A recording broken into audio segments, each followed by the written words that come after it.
Hello everybody, it's Doug here. In this video, I'm going to give you some guidance on Queen band member autographed memorabilia, particularly those of Brian May and Freddie Mercury.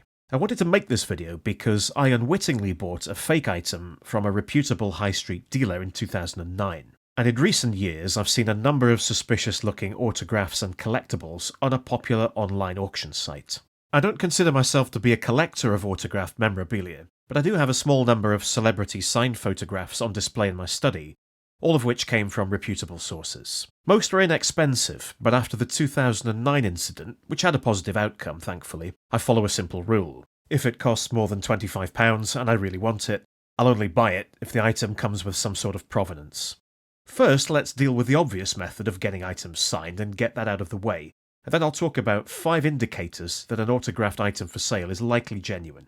Most of what I'm going to say is common sense, but I've found that when you get excited about an item you really want, it's easy to become irrational. Throughout the video, I'll show you some of my own items, and those owned by people I know.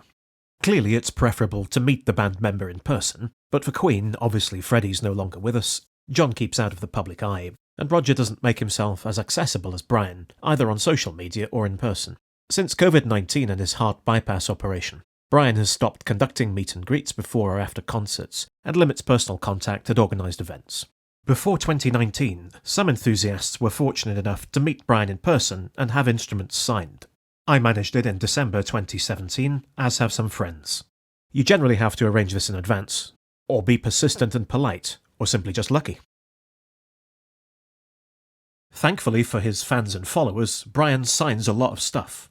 Over the past few years, Brian has signed many BMG special guitars as part of a promotion for people who bought Queen plus Adam Lambert concert tickets. He also signs bookplates and official photographs. Doubtless to cope with the volume of items he signs, his autograph has evolved over the years, from a longhand Brian May to an elegant, simpler and more stylised version, which I personally prefer. Occasionally, items signed by multiple Queen band members, specifically for charity auctions or competition prizes, appear on online auction sites. Items offered for sale by a reputable seller are highly likely to be genuine, even if not necessarily supported by any circumstantial evidence. Here are some instruments signed by Queen plus Paul Rodgers which fall into this category. You can acquire autographed items in person, and by winning a prize in a charity auction at an enthusiast meet, for example, such as this stage set list from the Isle of Wight concert, which was donated by Brian and brought along by his equipment technician Pete Malandrin. When buying online or at a high street retailer, the next best situation as far as I'm concerned is a photograph or a video taken or filmed at the time the celebrity signed the item being offered for sale. This kind of evidence is often not available, and Brian in particular never looks very comfortable or natural having a camera or smartphone turned on him for candid photos. If you're searching for high-quality Queen memorabilia, it's difficult to go wrong with official documents. Do read the small print carefully, though, to make sure they're not facsimiles. Check out these wonderful business cheques and other items for sale at firstclassmemorabilia.com. Authentic items signed by Freddie Mercury and John Deacon are very scarce. They were both private men out of the limelight, and Freddie died at aged 45, so it's reasonable to assume that Freddie signed very few items during his period of fame.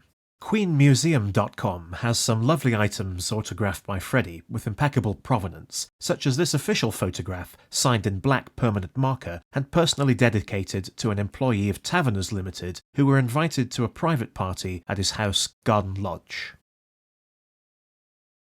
In my opinion, any items that are personally dedicated to an individual, they will be more likely to be authentic, for the simple reason that by themselves they could be less appealing to collectors and more difficult to forge than an undedicated item.